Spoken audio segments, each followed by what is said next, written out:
कार्रवाई करने के लिए यहाँ इकट्ठा होना पड़ रहा है। अगर राहुल सिंह जी जैसे सर हो जाते हैं तो कार्य प्रणाली अपना आप बदलाव आ जाएगा। हेलो, हम इसीलिए परेशान हैं और इसीलिए अपन इकट्ठा होके इस पे कार्रवाई करना चाहते हैं। देवेंद्र जी ने यही कहा, कई लोगों को 6-1 में क्या प्रॉब्लम आ रही है, कैसे सूचना नहीं मिल रही है, 6-3 में अंतरित कैसे नहीं हो रही है, अंतरित भी होती है तो कैसे होती है। मेरे साथ में एक घटना हुई थी 6-3 में, मैंने संचार विभाग में लगाई, प्रौद्योगिकी संचार विभाग में, उन्होंने अंतरित कर दी प्रशासनिक सुधार विभाग को।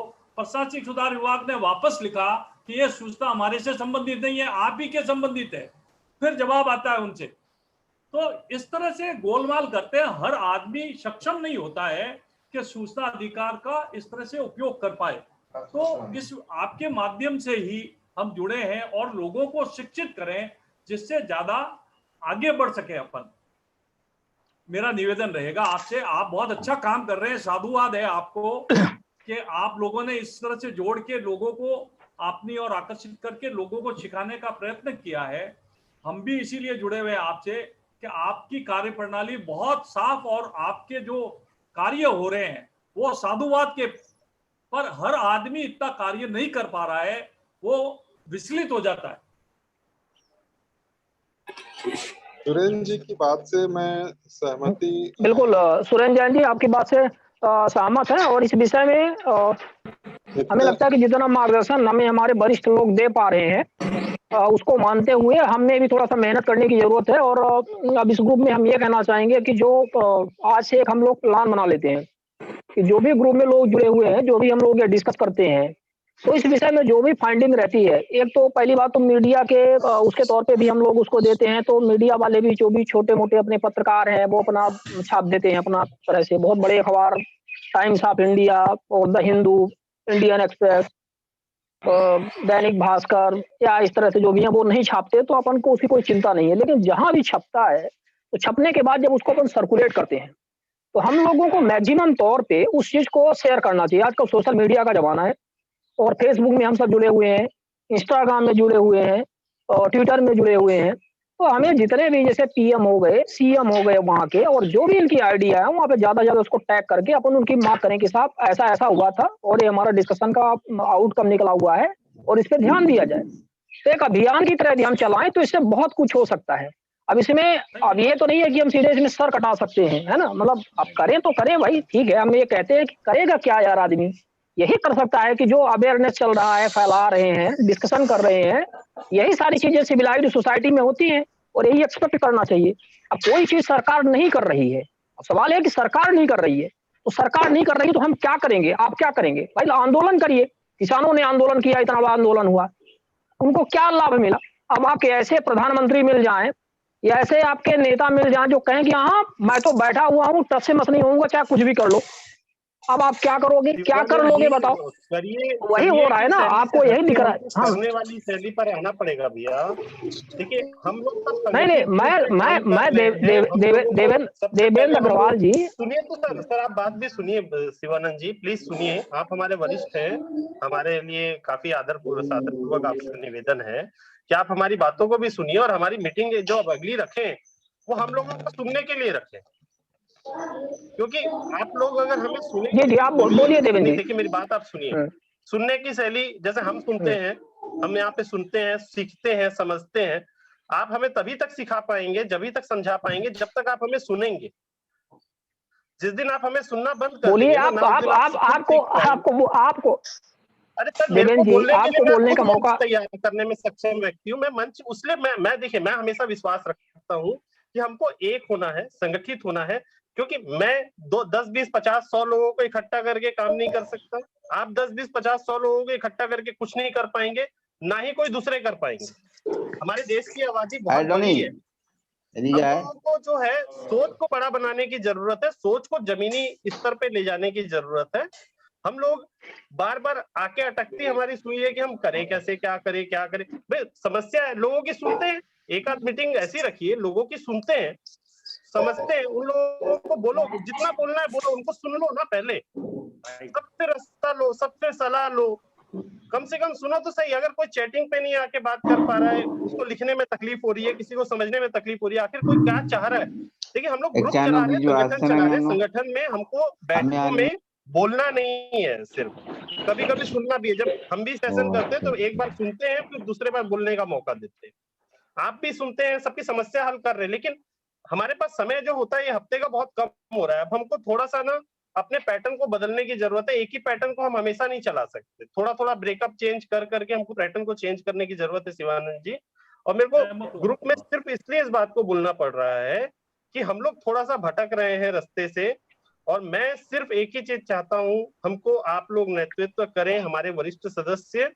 देखिए राहुल जी को हम इस पूरे मामले में नहीं खींच सकते, उनका एक अपना प्रोटोकॉल है, हमको उनके प्रोटोकॉल का सम्मान करना पड़ेगा।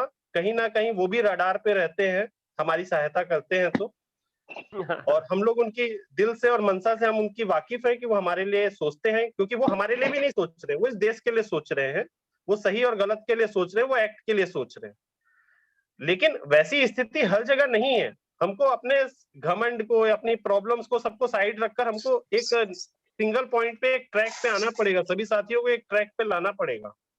तो सबसे पहले मेरा निवेदन है आप सभी से, मेरे ख्याल से वरिष्ठ सदस्य अगर अनुमत हो, सहमत हो, तो इस पर भी विचार करें। मेरा बस इतना ही निवेदन। अब इस विषय में मैं क्या बोलूं, अब हमारे वरिष्ठ लोग ही हैं तो बोलेंगे। वीरेश बेलूर सर हैं, आत्मदीप सर हैं, राहुल सिंह सर हैं। आप देवेंद्र अग्रवाल जी की समस्या का निराकरण थोड़ा सा कर दें सर।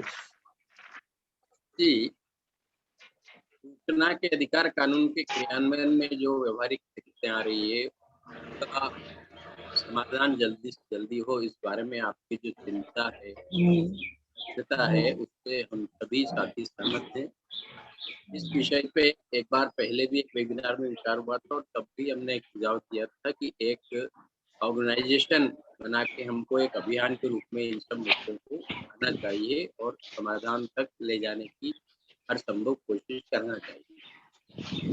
बिल्कुल सही है सर। वेबिनार का जो विषय है उस बारे में एक बात कही थी कि हम क्या कर सकते हैं। तो कोई लोक अधिकारी अगर आप देता है या कहके की जानकारी उपलब्ध नहीं है, जो हमारे पास नहीं है, तो इसके लिए जो पूर्व वक्ताओं ने भी कहा, बिहार के कैमूर जिले से मेरे में 1 मिनट सुन लिया जाए सर। दूसरा हाईकोर्ट में करें, और तीसरा विकल्प ये भी है कि उस लोक अधिकारी के उत्तराधिकारियों को और अवगत कराना चाहिए लिखित रूप में कि ये सूचना के अधिकार कानून का प्रावधान है, उसका उल्लंघन करते हुए लोक अधिकारी ने यह लिख के आवेदन लौटा दिया है। कृपया इसको निर्देशित करें कि कानून के प्रावधानों के अनुरूप ये अपना दायित्व निर्वहन करें, जिसमें वो चूक कर रहा है, ये भी कर सकते हैं। दूसरा एक और बहुत अच्छा मुद्दा अभी यहाँ उठाया कि बहुत सारी समस्याओं के समाधान, जैसा हम राहुल जी के मामले में देखते हैं कि रीवा जिले में यह इस तरह का लाभ सब तरफ मिले, अच्छी स्थिति बने आयोग के स्तर पर। अभी यहाँ कई चीजें आयोग के लेवल पे भी क्या क्या हुई राजस्थान की, इसमें सुधार के लिए बहुत आवश्यक है कि सूचना आयोग के मेरिट के आधार पर नियुक्त हो और उनके नियुक्ति के समय उनके चयन के मापदंड के रूप में उनके पिछले कार्य प्रदर्शन का भी आकलन किया जाए। जिस भी रूप में वो काम कर रहे हैं वहाँ भी उनकी परफॉर्मेंस बेस्ट होनी चाहिए।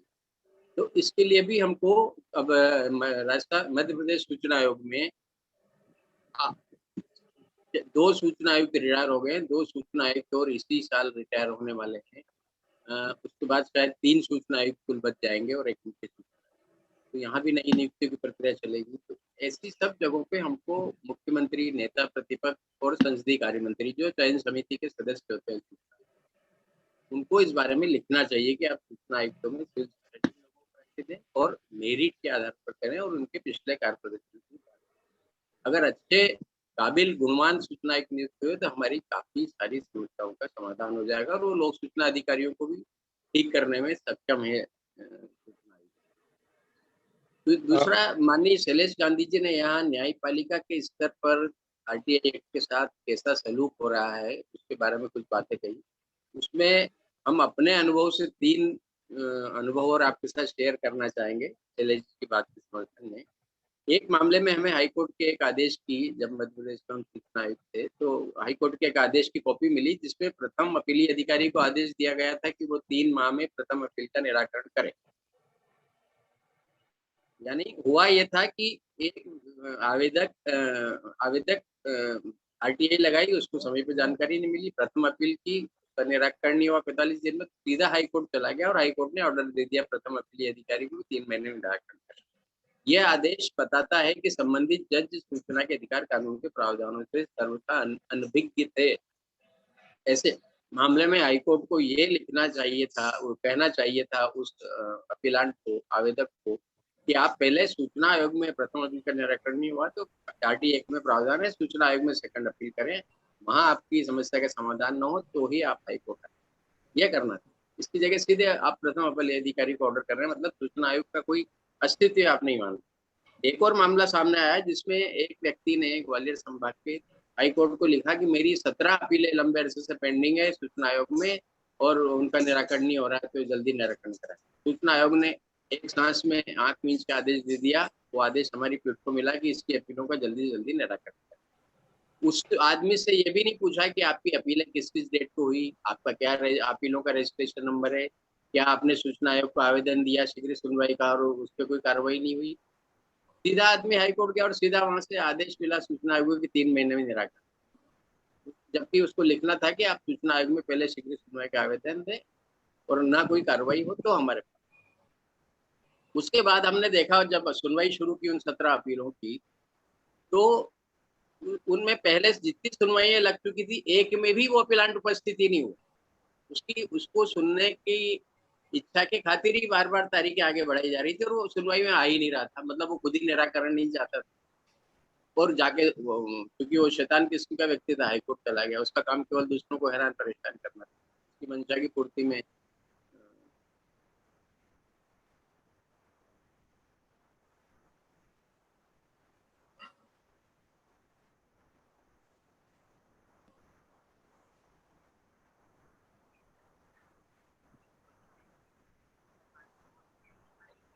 हमें लगता है कि आदित्य सर का कट गया है यहाँ पर नेटवर्क। राहुल सिंह सर हैं सर, कुछ देवेंद्र अग्रवाल जी की समस्या का समाधान आप अपने स्तर से बताएं। सर उनको क्या मत कुछ बीच में वो करें, क्योंकि कल, वो संगठन के सब्जेक्ट के मैटर में सर का बोलने से दिक्कत होगी। मेरे ख्याल से हम लोगों को जो है एक, हाँ वीरेश सर बोल सकते हैं सर। वीरेश बेलूर जी कुछ यदि ऐड करना चाहें। हाँ। राहुल सिंह साहब जी ने जो बताया public record act, it's a very important act. It will strengthen the RTA Act here. It's outcoming of the RTA Act here. About 80 FIRs have been filed against the public servants for destruction of records under Public Record Act here. I have published a book also, Public Record Act, but that is in Kannada. And decisions of the Karnataka High Court and Delhi High Court and a write-up by Professor Madhubashi Sridhar Acharyulu is there. I will send it to you. And I will also try to send you the Karnataka Public Record Act. I will find out the Gazette notification in English also here. One of the most powerful act is, it is supplementing the RTA Act here. Ever since that Public Record Act is implemented in Karnataka, none of the public information officers are giving a endorsement stating that record is not available here. They have to specifically say under what circumstances that particular record is not available here. If they say it is misplaced, if it is destroyed and all, they have to conduct an internal inquiry. They have to find the accountability. They have to find the accountability, fix the accountability, and file a FIR before the concerned police station. The Karnataka Information Commission has given a general direction to the Director General of Police also. DGP has also issued a circular and circulated it to all the police stations stating that whenever a complaint of missing records is reported, immediately FIR has to be filed here. This has become a very powerful arm with the social activists. Now here, there is a provision under the Public Record Act. There is a provision has been made for the categorization of records is concerned here. Group A, B, C, and D here. Group A is 5 years, B is 10 years, C is 20 years, and D is permanent records here. So, it has increased the responsibility of the public information officers also in Karnataka here. So I think as suggested by Rahul ji, सबको एक प्रयास करना पड़ता है, सब states में ये public record act लागू होना चाहिए. महाराष्ट्र में हुआ है, आई थिंक महाराष्ट्र में it is in Maharashtra is the central government act is there. The Karnataka public record act is nothing but it's a replica of the central public record act here, and we have to join hands and fight for the implementation of the public record act in all the states, so that it will definitely bring a lot of pressure on implementation of the RT Act here. That is my opinion. जी रमेश कुमार जी कुछ, हाँ नहीं ठीक है sir बोले. Yes, yes. I'm saying that they are basically looking for, I mean, a common platform. Like, I mean, you have rightly said that in their respective states, they can basically, demand for the implementation of Public Records Act. Yes, but then how they can come on one platform for that? So that's the question Mr. Devendra Agarwal, Raipur is, he's looking for. I mean, how these, people are there. I mean, how they can be brought together on one platform? Sir, because they have got the, sir, here now, each commission is adopting their own procedure for hearing of the second appeal is concerned here. Throughout the state, there is no standard procedure for conduct of second appeals in the Karnataka in information commissions. Some of the information commissions are hearing 10 cases, some are hearing 50, 60 cases. The disposal date is totally different. There is some are disposing 100 cases in a month, some are disposing 400, 500 cases. There is no standardized procedure is there. Standardization is not there, and there is no accountability for the information commissioners. Sir. Now here, suppose, and we made a study here in Karnataka. No, we are asking Viresh Velurji. Sorry for interrupting. Yeah. What Mr. Devendra Agarwal is looking for, he's seeking an answer to an issue that how, we are all, people here who are participating in this Zoom meeting. Yes, sir. Yes. How they can be brought together on one platform to work unitedly for the, for making the system more transparent. Sir, my suggestion is, Sivananda ji say, बहुत से हमारा activists है Tamil Nadu, Kerala, other states. Why don't we invite you to this platform? So at least we can begin with, we can have discussion, a common discussion on these issues. We can form the platform also. Viresh sir, I always humbly welcome them, and I'm always looking for them to invite them here. So please provide us the details of those activists, so that I could contact him and could invite for this program. So there is absolutely no problem, and as you know, even your number I got from Bhaskar Prabhu sir, and he referred you to me, and so I just came to your contact and I just invited you, and you know that you are continuously guiding us for the same. So I'm always looking for experts and people to hear. And as जैसा कि देवेंद्र अग्रवाल जी ने कहा है, और अभी ठीक है, आपका कंसर्न अच्छा है और हम सबको इस पर गौर करना चाहिए, हमारे जो भी साथी हैं. तो इसके लिए आप एक अलग से मीटिंग, ये कार्यक्रम जो 11 से 1 का रहता है, इसमें तो अपन देखिए एक्सपर्ट्स जो हमारे बीच में रहते हैं, Rahul Singh sir, Viresh Vellur sir, Gandhi sir, Atmajit sir, and Bhaskar Prabhu sir, and other people. Because I think sir, I have one more suggestion.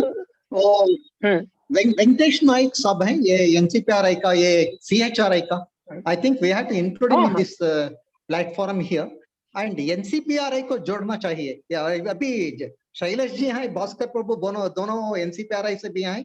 They are making they have got a network, national network of all RTA activists here, and there are some common agendas or the common problems we are having all over India here. We have to bring a standardization in systems and procedures of these information commissions. That is the one thing here. And another thing is, unless we bring some, we have to fight for some code of conduct for the information commissions of concern, because they are the main persons who are responsible, who are having more responsibility on implementation of this RT Act is concerned here. Only they have got handful of only a few information commissioners who are committed to the information RTA is concerned here.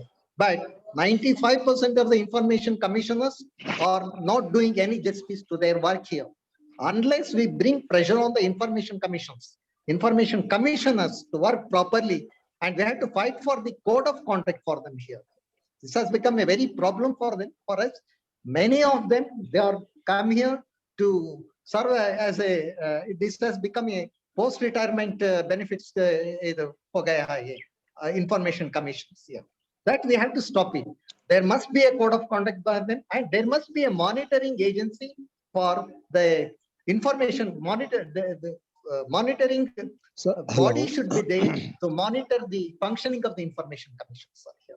So once we come to a common platform, we make a platform of all the RTA activities from all the states here, we can discuss the common problems that are being faced by the RTA as a whole throughout India. Sir, I agree with you that NCPRA and other people should work together. But the point is they are already working separately. So they are already trying all the effort to. No, but and time to time, like Nikhil Day, sir. Yes. Nikhil Day, yeah, they have already. Yes, Venkatesh Naik ko jodna hai humko. Venkatesh Naik of sir, please. And he's a very knowledgeable person. Yeah, he's doing excellent work on the RTA. Please invite him. No problem. Yeah. Yes. But as long as this program is concerned, I think that we don't have more than 2 hours, and whenever we have some topic to discuss here, when we invite the experts like you and Rahul Singh sir, Shailesh Gandhi sir, I think we don't have much time here to discuss all that. But I always welcome to the people of this group that this ID is publicly used. So you can, of course, organize a meeting. Whenever you want to organize a meeting in your state, you can always use this ID, which Zoom ID, and I've already subscribed it, giving a substantial amount for this. So you are welcome, and you can, in fact, conduct the meeting every day in a week. So there is absolutely no problem. But I think for these 2 hours, we have only limited time. So I'm not sure that we can entertain all sorts of questions, because even we can. No, my suggestion is we can split this into 2 sessions here. One for the discussion the national issues, the common issues among all the, and another session exclusively for the issues of the Madhya Pradesh is concerned here. So if you bifurcate into 2 sessions, it will be very convenient, and we can split it. That is one thing. Even Veeresh sir, even I welcome to the people of different states to use this Zoom ID, and they can organize the programs state-wise, like for the MP. We don't just distinguish with MP and CG and whatever are Karnataka. When we organize this program from 11 to 1 PM, we have always national issues, and the people like you from different corners of the nation are coming and giving their ideas. So absolutely there is no problem for this. So I think this should be for the national issue for the 2 hours. But for the state-wise issues or the local issues, you are always welcome to use this platform. And Meghraj Singh जी आप कुछ बोल रहे थे इसमें? Sir मैं कुछ नहीं बोल रहा था, सभी को सुना, बहुत अच्छा लगा। एक और मैं सभी साथियों से अनुभव चाहता हूँ कि एक जो अभी उत्तर प्रदेश का आपने केस देखा होगा विष्णु तिवारी का, तो ऐसे ही एक उत्तर प्रदेश का मामला और है कि मतलब लगभग 20 साल प्लस हो गए और मुकदमा SC/ST एक्ट का चल रहा। जब उस पे मैंने उस फाइल को देखा तो मैंने एक RTI लगाया कि जिस आदमी ने खेत खरीदा था और जिसने बेचा था, जो दरोगा ने COs की इंक्वायरी की और एक नजरी नक्शा लगाया जाता है। नजरी नक्शा की कॉपी लगा करके मैंने सूचना मांगी कि भाई जब ये आदमी 1999 में बेच चुका था तो 2002 में उसका खेत कैसे रहा जब वो रजिस्ट्री कर चुका। केवल उसको फर्जी फंसाने के लिए उन्होंने 2002 में उसी का नाम क्रेता का नाम कर दिया। तो मैंने सूचना मंगवाई जन सूचना अधिकारी पुलिस अधीक्षक अपर पुलिस अधीक्षक के यहाँ से, तो वहां पर जो फाइल संख्या है कोर्ट में भी है 56/2 मुकदमा हाजा संख्या। लेकिन जब जैसे ही आरटीआई लगाई तो वो कहते हैं कि ये मेरे यहाँ है ही नहीं। और दूसरी चीज, मैंने वो सेक्शन 2G में उस नजरी नक्शा का ऑन ग्राउंड इन्वेस्टिगेशन चाहा, ये इन्होंने मतलब गए नहीं और बैठ करके फर्जी बना दी। तो उन्होंने सभी बिंदुओं की, जो 12 बिंदुओं में सूचना मांगी और सभी में लिख दिया कि ये ज्यादा संख्या में है नहीं। और जो चार्जशीट भेजी गई उसमें नजरी संग्रह हर पेज पर 56/2 लिखा हुआ है। अब उन्होंने लिख दिया कि ये संबंधित केस डायरी थाना अदा पर उपलब्ध नहीं है। तो मान लो अपील में तो गए, उसके बाद तो ये मिला। लेकिन मैं एक्स्ट्रा और चाहता हूँ, जैसे कुछ सीनियर अधिवक्ता लोग भी हैं और साथी भी हैं और बड़े बड़े दिग्गज आरटीआई एक्टिविस्ट भी हैं, तो मैं सभी से चाहता हूं कि मैं और एक्स्ट्रा इसमें क्या कर सकता हूं कि मैं, जो पुलिस अधिकारी हैं जो ये छिपा रहे हैं, सेक्शन 2J से हमको इन्वेस्टिगेशन नहीं करा रहे हैं, इसके लिए और क्या करना चाहिए? वो तो आरटीआई का चल रहा, अपील में गया है। अब इसमें क्या करना चाहिए सर और एक्स्ट्रा एग्जीक्यूटिव अथॉरिटी के पास से? मतलब एक तो अपील तो चल ही रहा, मान लो ठीक है, एक सूचना आयोग के यहाँ, लेकिन एक और मैं सभी से अनुभव, जैसे किसी ने अगर लड़ा हो, हम एग्जीक्यूटिव तरीके से इसको और क्या कर सकते हैं? जुडिशरी में भी है, आयोग में भी पहुंच गया, क्या करना चाहिए सर?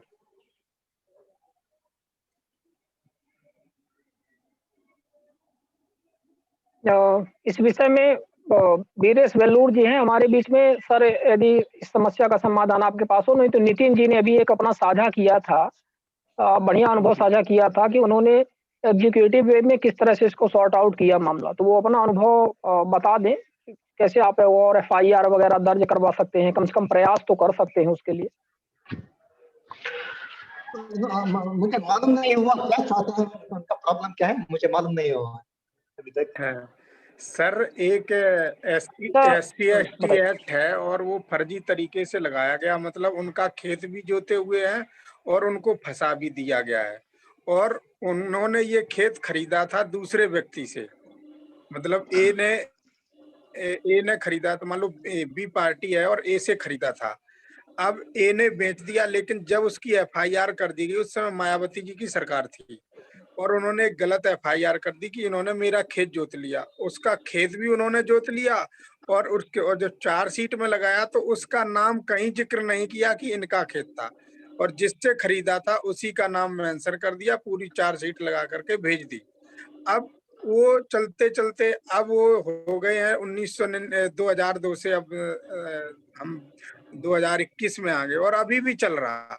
जब उनसे कहा हम ये मतलब भौतिक निरीक्षण चाहते हैं सेक्शन 2J में आरटीआई के तहत, कि मतलब जो व्यक्ति 1999 में अपनी लैंड बेच चुका है उसका नाम मतलब नजरी नक्शा में कैसे है, और जिसके विरुद्ध किया गया जब उसके नाम वो जमीन दर्ज है उसके नाम क्यों नहीं लिखा गया, इसका हम इन्वेस्टिगेशन चाहते हैं। और इस संदर्भ में उसने 12 बिंदुओं में सूचना मांगी और वो नजरी नक्शा फाइल गई है चार्जशीट लग के, उसमें फाइल संख्या 56/2 लिखा हुआ है और वो सीओ के सिग्नेचर भी है और मोहर भी है, वो लगा करके मैंने सूचना मांगी। अब उन्होंने ये जो जब मैंने जन सूचना अधिकारी अपर पुलिस अधीक्षक से मंगवाया तो उन्होंने ये लिख के दे दिया कि सभी बिंदुओं में कि ये 56/2 मुकदमा आधा संख्या की फाइल पत्रावली है ही नहीं, केस डायरी। सो आपको पहले लैंड रिकॉर्ड्स का सभी पब्लिक डॉक्यूमेंट्स है। पहले ये सब रजिस्ट्रार ऑफिस है ना, उनसे नहीं, उनका पूरा डॉक्यूमेंट्स लेना पड़ता है, certified copies of the documents and to prove the ownership of the land here. One thing here sir, वो मैंने जो रजिस्ट्री की कॉपी है उसकी फर्स्ट और लास्ट पेज उस अपील में लगाई थी आवेदन में। हाँ। So, आपके पास पूरा लैंड रिकॉर्ड्स है क्या? पूरा है लैंड रिकॉर्ड्स उसके पर? नहीं, वो सर सब कुछ है, लेकिन बात केवल ये है कि उन्होंने जो मतलब सीओ सर्किल ऑफिसर होता है वो इसकी इन्वेस्टिगेशन करता है SC/ST एक्ट की, तो उसने चार्जशीट में उसका नाम दर्ज कर दिया, मतलब नजरी नक्शा में कि ये इनका खेत है, इनका खेत है, इनका खेत है, लेकिन जो हकीकत में जो जिसको बेच चुका आदमी उसी का नाम दर्ज कर दिया और जिसको विक्टिम मतलब अपराधी बनाया गया उस पर चार्ज लगा दिया, ये गुंडागर्दी से खेत जोत लिया इन्होंने, लेकिन उसका नाम इस वजह से मेंशन नहीं किया कि मतलब ये इनका लैंड है, कि मतलब SC/ST इन पे हो जाए, ये गुंडा बन जाए। तो जब ये चीज मैं मांग रहा हूँ और सेक्शन 2J में इन्वेस्टिगेशन चाह रहा हूँ, और मैंने पूछा कि ये आदमी जब 2099 बेच चुका है तो इसका नाम कैसे है नजरी नक्शा में? ये केवल फर्जी फंसाने की साजिश है। और मैंने उस चार्जशीट के में जो नजरी नक्शा की कॉपी है और सीओ के सिग्नेचर है, वेरीफाई है, उसको लगा करके मैंने सूचना मांगी कि हम इसका सेक्शन 2J में जो आपने नजरी नक्शा लगाया इसका भौतिक निरीक्षण चाहते हैं, क्योंकि जिसके ऊपर लगाया गया वो खेत आधा अभी भी जोते हुए है। तो अब वो पुलिस कह रही है कि मतलब ये हाजा संख्या में थाने में मतलब 56/2 फाइल ही नहीं है। मैंने कहा ये पब्लिक रिकॉर्ड एक्ट है, इनके विरुद्ध कार्रवाई भी होनी चाहिए। पब्लिक रिकॉर्ड है, लागू है क्या हाँ, आपके पास? तो आपके स्टेट में जी लागू है सर, उत्तर प्रदेश लागू में है। वो पब्लिक जी। रिकॉर्ड एक्ट के हिसाब से आप कोई एडवोकेट से आपको कंसल्ट करना पड़ता है, लेकिन ये बहुत कॉम्प्लिकेटेड केस है। जब कोई केस पुलिस और मुकदमा चलाते हैं, कोर्ट में जाते हैं, तो आप डेफिनेटली आप एक वकील का you have to engage an advocate, and through him only you have to fight it here. RTA is not the solution, final solution for everything. RTA can be used only to get the information and not the solution for the problem here. आप किसी sir, अच्छे वकील से नहीं sir, मैं भी lawyer हूँ और साथी भी हैं, लेकिन मैं हाँ और कई जो यहाँ पर कई लोग हैं, तो मैं ये चाह रहा था कि जैसे कमीशन में तो ये चल ही रहा, मान लो उनको क्या देना, आप क्या जवाब देते हैं, वो आयोग में चला गया मैटर। अब लेकिन मैं ये चाह रहा था, मैं इनकी अलग से कंप्लेन भी कर रहा हूँ कि मतलब या तो मुकदमा चलाया जा रहा है वो गलत है, अब या फिर ये जो आप छिपा रहे हैं तो ये गलत है, या इन्होंने जिसने चार्जशीट बनाई है वो गलत है, और जो आदमी इतने दिन से नाजायज रूप से पीड़ित है उसको नाजायज, जैसे विष्णु तिवारी का केस है, 20 साल उसको नाजायज जेल में रखा गया। अब इसके लिए रिस्पॉन्सिबल कौन होगा? अमीर आदमी 2 गालियां दे दे तो उसको पुलिस चार्जशीट लगा के, और पुलिस जो गद्दारी करती, जैसे अभी पूरी बात चल रही, पब्लिक अथॉरिटी जो है, PIOज है, चाहे फर्स्ट अपील अथॉरिटी है, ये गद्दारी करते, इनके विरुद्ध क्या कार्रवाई होनी चाहिए? ऐसे कुछ कोई भी लॉ नहीं है। अब जैसे उत्तर प्रदेश का विष्णु तिवारी 20 साल जेल में रहा और वो इनोसेंट, अब उसकी भरपाई कौन करेगा भाई? इसके लिए कौन से लॉ है? तो मैं ये चाह रहा था, जैसे ये आदमी है, उसका धन खर्च, समय खर्च, उसकी पूरी एनर्जी खर्च, अब ये तो अधिकारी है जिसने कलम पाई वो चला दी गलत। सर इसके लिए क्या होना चाहिए देश में, मतलब कि इसके लिए क्या करना चाहिए? मैं आपसे एक निवेदन करूंगा। मेघराज जी, आप एक जरा बताइए, पब्लिक रिकॉर्ड एक्ट आपके उत्तर प्रदेश में लागू है तो कितना क्या प्रावधान क्या है उसमें? सर ये उसमें ये है कि मतलब जो भी चीजें हैं, अगर पब्लिक धारा 6 ये कहती कि मतलब अगर ये नहीं रिस्पॉन्सिबल है तो इनके विरुद्ध कार्रवाई होगी। जी जी, अगर अनुपालन धारा 6 का अनुपालन प्रॉपर नहीं किया है प्राधिकारी ने। एक मिनट, ये आप RTI एक्ट की बात नहीं कर रहे हैं मेघराज जी? नहीं, RTI एक्ट की बात नहीं कर रहा हूँ मैं सर, उसकी कर रहा हूँ, पब्लिक रिकॉर्ड एक्ट की। हाँ, तो उसमें क्या कार्रवाई है? उसमें अगर रिकॉर्ड गुम जाता है तो क्या होता है? क्या प्रोविजन क्या है? सर उनके विरुद्ध विभागीय कार्रवाई होगी, इतना ही है, स्पेसिफिक नहीं है सर। क्या कर, आप उसका PDF जरा भेजिए जरा, उसका इसका वो पब्लिक रिकॉर्ड एक्ट का। जी, वो मेरे को तो मिल नहीं रहा है, यूपी का पब्लिक रिकॉर्ड एक्ट। कोई और यूपी कोई और जुड़े हैं क्या यहाँ पर? आप यूपी की बात कर रहे हैं ना मेघराज जी? हाँ जी सर। गाजियाबाद या यूपी कहीं से कोई और जुड़े हैं यहाँ पर? आई डोंट थिंक कि कोई नहीं है। तो मुझे लगता है कि एक बार पहले यूपी जी हाँ, तो फिर यूपी से मैं हूँ, लेकिन मुझे अभी इसकी जानकारी नहीं है। लेकिन मेरा यहाँ पर एक सबमिशन है कि आप IPC 166, 167 और 218 में उस पुलिस अधिकारी के विरुद्ध, जो इन्वेस्टिगेशन ऑफिसर है, उसके विरुद्ध आप कंप्लेंट कर सकते हैं, पुलिस कंप्लेंट कर सकते हैं। IPC 166 है, 167 और 218 का वायलेशन है यहाँ पर। जी जी। तो इसमें उनके, अगर आपके पास साक्ष्य है और आप पूरी तरह जानते हैं इस चीज की, ये चीज गलत हुई है, तो आप एक FIR जरूर रेज करिए। मैं आपसे निवेदन करूंगा इस सिलसिले में मेघराज जी। जी। और इसकी साथ में कुछ कॉपीज आप कोशिश करिएगा कि मीडिया में भी आप दे पाएं, जैसे लोकल न्यूज़पेपर है और इलेक्ट्रॉनिक मीडिया है, इसमें जरूर आप ये कॉपी जरूर भेजिए साथ में। आवश्यक कार्रवाई की सूचनार्थ हेतु लिखकर लेकिन उसी सर कॉपी के ऊपर ही। जो मेरे और अधिवक्ता साथी हैं कि वो कह रहे हैं कि रुक जाओ इसको, कि अभी वो आएगा। नहीं सुनो तो सर, कि विटनेस देने आएगा। आप सीओई का विटनेस लगा है, उसी का विटनेस लगा है कि अगर ये तुम कर दोगे कि तब ये लगा देंगे कि ये दे रहे हैं कि ये कागज है नहीं, और ये कुछ गवाह विटनेस ये दे रहे हैं। तो इस वजह से उन्होंने चार्जशीट अगर फाइल, मेघराज जी, अगर चार्जशीट फाइल हो चुकी है तो ये 218 आईपीसी 166 ए और 167 के तहत अपराध की श्रेणी में आता है। बिल्कुल, ये आप अच्छी तरह जानते होंगे, आप अधिवक्ता हैं जी। मैं बेसिकली अधिवक्ता नहीं हूं, लेकिन मैं इतनी जानकारी जरूर रखता हूं मैं इस चीज को लेकर। सर तभी तो मैंने रखा कि आदरणीय भाई साहब मेघराज जी, धुरंधर लोग हैं यहाँ पर। आदरणीय नहीं भाई साहब, आदरणीय भाई साहब मेघराज जी, आपको पूर्णतः जानकारी हो चुकी है कि वो जो व्यक्ति है वो बिल्कुल उसने कूट रचित दस्तावेज, शासकीय दस्तावेजों में हेराफेरी करके एक अन्य व्यक्ति जो निर्दोष व्यक्ति था उसको दोषपूर्ण करते हुए, उस पर दोषारोपण करते हुए आज तक वो मतलब जो भी आरोपी बना हुआ है। तो आपको पता है, आपने कोर्ट में भी वो फाइल उसकी होगी, जो मौका मायना जो नक्शा बनता है उसमें भी चारों चतुर सीमा बनी होगी और उसका भी कोर्ट में रिकॉर्ड आपको पूर्ण पता है।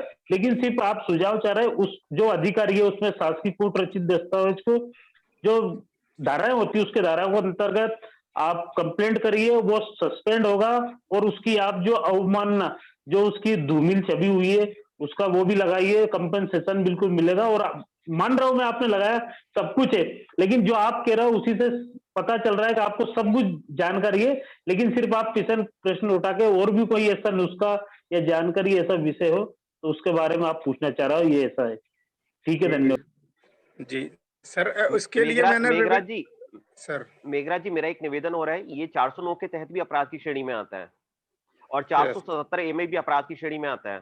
420, 468 और 471 भी इसमें एप्लीकेबल होगा। 409 क्रिमिनल ब्रीच ऑफ ट्रस्ट में भी आएगा ये जी, लोक सेवक द्वारा, और 477 ए में भी अपराध की श्रेणी में आएगा। जी जी। अब सर मैं इसके लिए मैंने रेवेन्यू में और अलग से आवेदन किया है, तो मैं तहसीलदार से लिखा लूं। मैं तो बोलूंगा तो कुछ नहीं होगा, लेकिन जब रेवेन्यू दे देगा कि हाँ ये फलाने ही सिंह का खेत है और इन्होंने इस समय में बेच दिया था और ये सीओ ने गलत, इस वजह से मैं वेरीफाई केवल अब वहां से मिलने वाला है, वहां से आ जाएगा, तब मैं ये करूंगा, क्योंकि अब मेरा तो माना नहीं जाएगा। मेघराज जी नहीं मेघराज जी, अगर आपके पास साक्ष्य हैं तो आप इसमें इन्वेस्टिगेशन ऑफिसर को भी पार्टी बना सकते हैं, और चूंकि इसमें एक अपर अधीक्षक लेवल के अधिकारी ही इसके अंदर सब कुछ मेंशन करते हैं, अपना एक नोटिस लिखते हैं, लाइक नोटिफाई करते हैं सब चीजों को, तो आप उनको भी एक पार्टी बना सकते हैं इसके अंदर। और इसकी सूचना आप गृह सचिव, आप डीजीपी लखनऊ, गृह सचिव, इनको अवश्य जरूर भेजिएगा, और सीएम पोर्टल पर भी इस विषय को जरूर रखिएगा अपने जी। और इसकी एक कॉपी इंफॉर्मेशन कमीशन, पीएमओ, क्योंकि राज्यपाल जो होता है वो प्रथम नागरिक होता है राज्य का, एक कॉपी उनको भी दीजिएगा और एक राष्ट्रपति भवन को भी आप प्रेषित जरूर करिएगा ये सब कॉपी जी। और इसके साथ साथ चीफ जस्टिस ऑफ इंडिया और चीफ जस्टिस ऑफ इलाहाबाद, अगर आपको इन सबकी अगर ईमेल आईडी या कोई संपर्क सूत्र चाहिए तो मेरे पास में सब अवेलेबल है, क्योंकि मैं लगातार ये पत्रचार करता रहता हूँ सभी के साथ।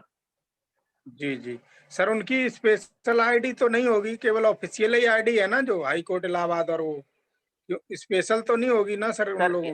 आपको नहीं स्पेशली बेसिकली आप जिसके नाम पर भी टू करेंगे तो उनके सामने वो पत्र जरूर रखा जाता है। अगर आप स्पेशली पत्र लिखेंगे कि आपने चीफ जस्टिस ऑफ इंडिया को लिखा ऑनरेबल, या honourable chief justice of Allahabad high court रखा है, तो उनके पास ये पत्र जरूर जाता है अगर आप उन्हीं को मार्क करेंगे तो। और इसकी एक हार्ड कॉपी आप रजिस्ट्री डाक के थ्रू भी भेज सकते हैं। जी शिवानंद जी, मैं एक मिनट लेना चाहूंगा आपका। थैंक यू शिवानंद जी, मैं 1 मिनट लेना चाहूंगा। बिल्कुल पूछिए, बिल्कुल पूछिए। मेरे 2 रिक्वेस्ट है सर। मैं 3-4 बार से आपके इसमें पार्टिसिपेट कर रहा हूं, पर मेरे को डायरेक्ट इंटीमेशन नहीं मिलता। अगर कोई word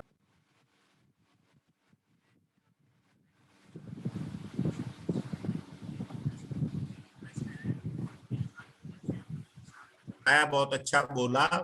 I am liking this program and thank you very much for organizing this. But जैसे उन्होंने कहा कि इसमें थोड़ी सी और इम्प्रूवमेंट की गुंजाइश है। मैं देख रहा हूं कि 5 लोगों ने हाथ उठाए हुए हैं जब से कम से कम 1 घंटे से, तो उनको टर्न देनी चाहिए। अब मैंने भी आउट ऑफ टर्न लिया है, तो इसीलिए लिया है कि मुझे ये लग रहा है कि आउट ऑफ टर्न का ही ये सिस्टम है।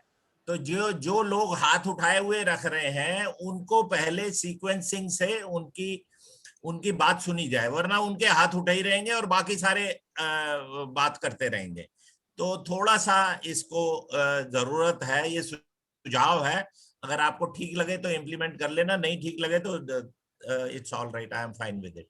मेरे को ग्रुप में जरूर ऐड कर लें, और हम चाहेंगे कि एक मेल का भी ग्रुप बनता है गूगल में, ताकि मेल के थ्रू ये जितने भी पार्टिसिपेंट है, टोटल मैं देख रहा था 70, 72, 75 तक गया नंबर, अब ये 36 पे आ गया है।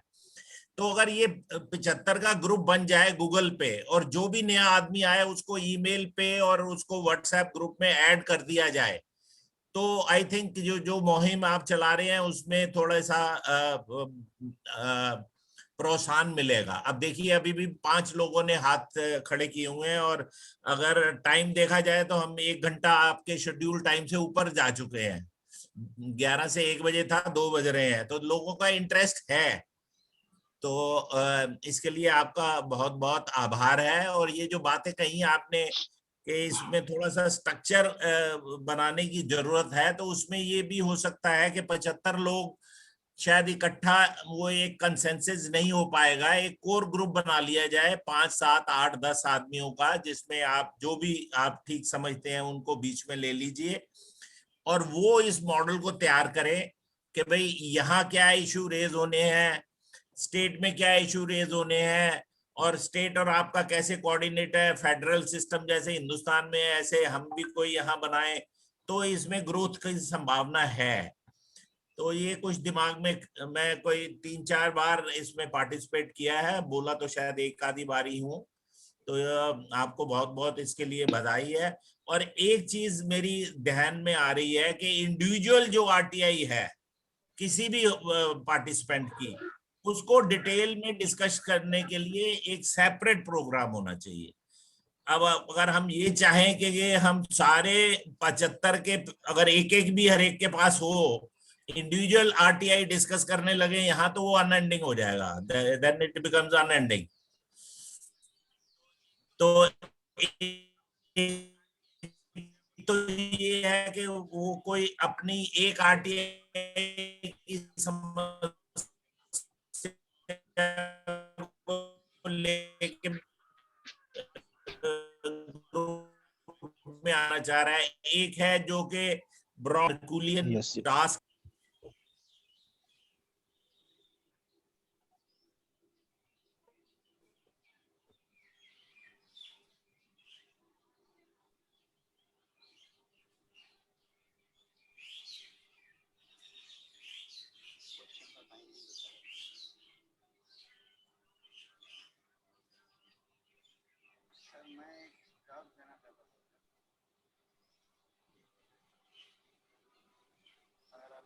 जी जी, आप लोग बोलिए बोलिए। अगर आप करें बोलिए बोलिए। सर, मैं ये कह रहा था कि जैसे वो कमिश्नर साहब कह रहे थे कि एक वो चीफ जस्टिस को चिट्ठी लिखने की कि जिस तरीके से आरटीआई एक्ट के अगेंस्ट में, मतलब आरटीआई के डिसीजन के अगेंस्ट में जो स्टे ऑर्डर्स एक्सपार्टी हो जाती हैं, एक्सपार्टी स्टे ग्रांट करने के पहले कुछ सावधानियां जो है कोर्स भी बढ़ते हैं। उसमें मेरी एक सलाह है सर कि मेरे समझ से जो आरटीआई एक्ट में जो पेनल्टी होती है, वो पेनल्टी तो होती है उसको सीपीआईओ को, तो सीपीआईओ की तो वो पर्सनल लायबिलिटी है, लेकिन पब्लिक अथॉरिटेशन पे एक्सपर्टी स्टे हो जाए। एक तो ये है।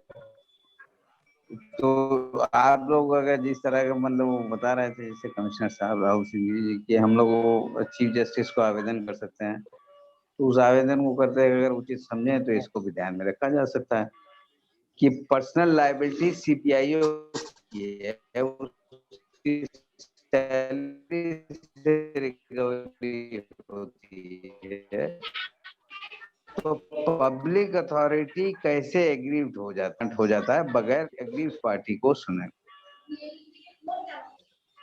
तो ये एक्स पार्टी स्टे का जो प्रचलन है, ये जो वो हरियाणा के बारे में बता रहे थे कि हरियाणा में है कि डीडीओ की रिस्पॉन्सिबिलिटी है कि वो पेनल्टी को रिकवर करके कमिश्नर को भेजेगा।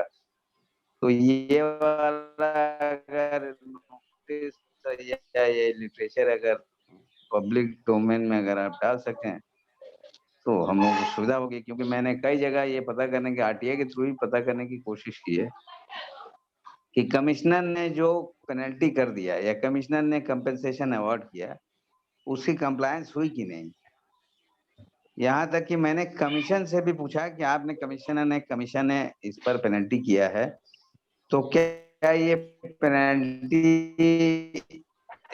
रिकवर होके कमीशन जवाब दे रहा है और ना पब्लिक अथॉरिटी जवाब दे रहा है। वो कह रहे हैं ये पर्सनल इंफॉर्मेशन है। अब वो अपील में गया है, सेकंड अपील में, जब सेकंड अपील की हियरिंग होगी 2 साल 2.5 साल 3 साल बाद तो देखा जाएगा। लेकिन ये है तो गलत ना, क्योंकि कमी और वो कोई पेनल्टी करे और जनता आवाम ये जानना चाहे कि ये पेनल्टी इम्पोज जो किया उसकी रिकवरी हुई कि नहीं, उसकी कंप्लायंस हुई कि नहीं। अभी श्रीधर आचार्य जी का एक ऑर्डर था, वो सेक्सुअल हैरेसमेंट पे था, उसमें जो एप्लेंट था उसको 1 लाख रुपए का कंपनसेशन अवार्ड किया और बहुत ही अच्छा ऑर्डर था वो, और उसको दिया नहीं पब्लिक अथॉरिटी ने और अल्टीमेटली दे टूक एक्स पार्टी स्टे और दिल्ली हाई कोर्ट ने स्टे दे। कलकत्ता की पार्टी है, मतलब उसका हेड ऑफिस कलकत्ता में है और स्टे दिल्ली हाई कोर्ट ने दे दिया। अब कैसे आदमी को इंफॉर्मेशन मिलेगा और कैसे न्याय मिलेगा। तो ये जो एक्स पार्टी स्टे का प्रचलन अभी चला है, ऐसा नहीं कि सारे केसेस में स्टे मिलता है, बहुत में स्टे नहीं भी मिलता है, लेकिन कोर्ट्स को तो ये एक बार सोचने की जरूरत मेरे हिसाब से है। ऐसा मैं समझता हूँ, ये मेरा सुझाव है कि अगर आप लोग इस तरह कोई आवेदन बनाए चीफ जस्टिस के लिए तो इसका भी अगर ध्यान रखें तो शायद अच्छा रहेगा। Thank you sir. जी घोष जी, बहुत ही महत्वपूर्ण पॉइंट आपने रेज किया है, लेकिन ये आवेदन आप लोगों को ही बनाना पड़ेगा। मतलब बनाएंगे, मतलब कौन बनाएगा, है ना? मतलब आप सब जुड़े हुए हैं कार्यक्रम से, तो हम यही कहना चाह रहे हैं कि आवेदन जो आप बनाएंगे वही हम बनाएंगे। तो आवेदन बनाने की ठीक है। जो आवेदन बनाने की जिम्मेदारी है वो हम सब की है और हम सबको अपने अपने स्तर से हाँ, प्रयास हम लोग करना है। बनाएंगे, बिल्कुल बनाएंगे, हाँ बनाएंगे। बिल्कुल, ठीक है, आप बनाइए, ठीक उसमें है। जो आपको वो हो तो इसमें डिस्कस करके, और जो इनपुट्स आपको मिलेगा यहाँ जो संबंधित हमारे एक्सपर्ट्स हैं वो आपको इनपुट्स उसमें देंगे। रमेश कुमार जी, आप कुछ आप कहना ठीक है, ठीक है। लेकिन सर वो जो हरियाणा वाला ऑर्डर है, अगर मिल जाए तो अच्छा रहेगा। हाँ, वो अपन ग्रुप में देखेंगे, वो मिल जाएगा, वो हरियाणा वाला ऑर्डर अपन ठीक देखते है, हैं, ग्रुप में ठीक है, शेयर करेंगे। ठीक है, ठीक है। सर एक मेरा एक छोटा सा क्वेश्चन है। रमेश कुमार जी, हाँ विशाल जी बताइए। विशाल जी सर मेरा एक छोटा सा क्वेश्चन है। कोई फॉरेंसिक लैब से हमने एक क्वेश्चन पूछा था कि आपके यहाँ हार्ड डिस्क को रिकवर करने की तकनीकी उपलब्ध है या नहीं है। उपयोग नहीं होने की वजह से जानकारी देना उचित नहीं है 8(1)J के तहत। तो अब आगे मेरे को क्या करना है, क्या वो सही रिप्लाई है उनका? पीआईओ तो ये मेरे केस से रिगार्डिंग है।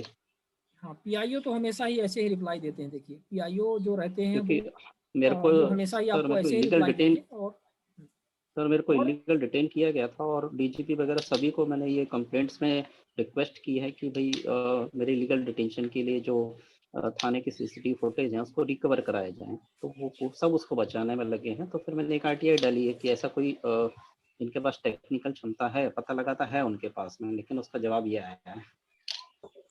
नहीं, वो 8(1)J यहाँ पे लागू नहीं होगा। आप सीधे उसमें पार्टी हैं और आप अपनी जानकारी ले रहे हैं, तो उसमें आप पूछ सकते हैं। उसमें प्रथम अपील करिए, प्रथम अपील के बाद फिर आपको द्वितीय अपील में जाना पड़ेगा, और द्वितीय अपील पे जब आप जाएंगे तो आयोग उसमें आपके पक्ष में फैसला सुनाएगा, लेकिन आपको द्वितीय अपील तक जाना पड़ेगा। ओके, प्रथम अपील में क्या मैं उसकी सर्टिफाइड कॉपी लगाऊं या उसको ड्राफ्ट में क्या मैं मेंशन करूं?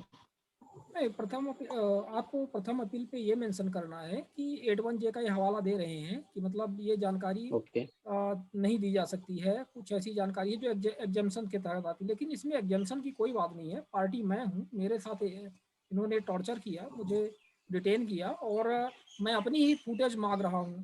तो इसमें मुझे जानकारी मिलनी चाहिए और इसमें कोई ऐसा इशू नहीं है कि जानकारी आपकी रोकी जाए। तो आप इस तरह से उसमें लगाइए और उनसे आप जानकारी मतलब उनको कहिए कि वो जानकारी दिलवाएं पीआईओ से।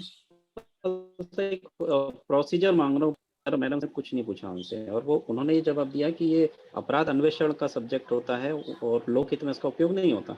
इनडायरेक्टली तो लोकहित में ही हो रहा है ना, किसी भी अपराध में अगर कोई इन्वेस्टिगेशन हो रही है तो वो लोकहित में ही हो रहा है। लेकिन वो ये टेक्निक उनके पास है या नहीं है इसका भी हम नहीं दे रहे हैं। नहीं, वो गलत जवाब दे रहे हैं। आप उसके आपको अपील पे जाना पड़ेगा और वहीं पे आपको उसमें निर्णय होगा। आयोग आपको जानकारी दिलवाएगा अंत में। तो उसमें फर्स्ट और अपील में मैं हाँ, फर्स्ट जी अपील पे भी जानकारी आपको मोस्ट लाइकली नहीं मिलेगी, क्योंकि फर्स्ट अपीलेट नहीं अथॉरिटी जो मिलेगी। होता हाँ है वो आपका वो आपका वही पुलिस विभाग का ही कोई वरिष्ठ अधिकारी होता है। वो अपने कनिष्ठ अधिकारी की जो बात है उसी को यथावत रखता है। लेकिन ऐसा नहीं है, कभी कभी उसमें आदेश हो जी भी सकता है। नहीं होता है तो फिर आपको आयोग जाना पड़ेगा। आयोग में आपको आपके फेवर में आदेश होना चाहिए। तो उसमें यही अपना सब्जेक्ट लिख सकते हैं कि भाई जो जानकारी मांगी गई थी वो आपके द्वारा उपलब्ध नहीं कराई जाएगी, कृपया सीधे अति शीघ्र इसको उपलब्ध कराने का कष्ट करें, और आरटीआई की हाँ कॉपी लगा दूं मैं उनका जब। हाँ हाँ, आरटीआई की आपको कॉपी लगाना पड़ेगा। सामान्यतः 2 प्रति में देना पड़ता है। फीस के क्या नियम है आपके स्टेट में उस तरह से होता है। जैसे एमपी में बात करें तो 50 रुपए की फीस, ₹50। हाँ 50 रुपए की फीस लगानी पड़ती है। और वो बात अपनी रखनी पड़ती है और अपना तर्क जी आपको रखना पड़ता है। आपके पास यदि एक आध और पुलिस डिपार्टमेंट से ऐसे संबंधित आदेश हैं तो उसमें भी आप उसमें कोट जी कर सकते हैं। एसआईसी के, सीआईसी के कोई भी आदेश हैं या कोर्ट के हैं, इस तरह से मिलते हैं। बहुत सारे रहते हैं, सर, हमें एक याद नहीं है अभी। 16/12/2006 का एक आदेश है, उसमें लिखा है कि कोई भी पब्लिक अथॉरिटी इस आधार पर मना नहीं कर सकती कि वो आपके या आपसे रेलेवेंट नहीं है। हाँ तो ठीक है, आप उसी आदेश को लगा दीजिए उनको।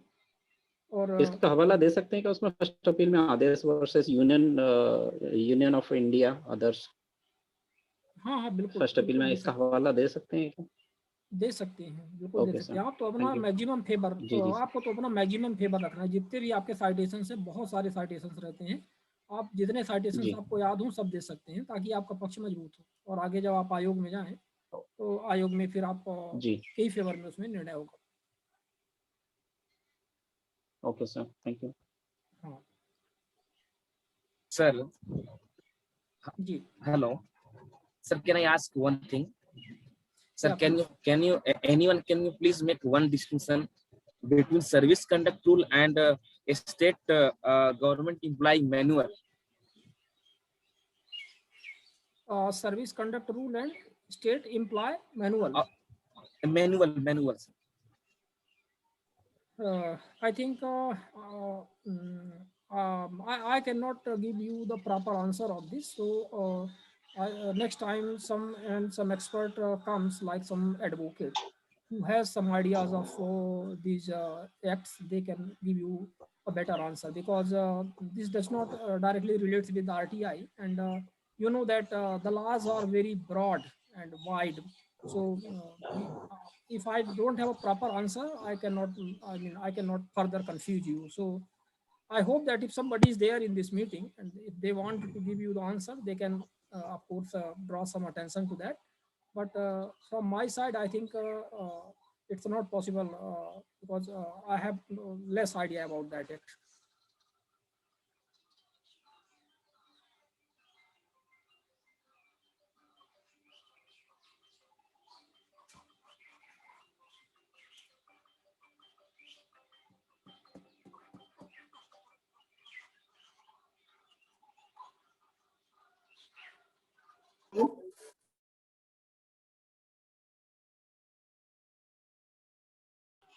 Hello.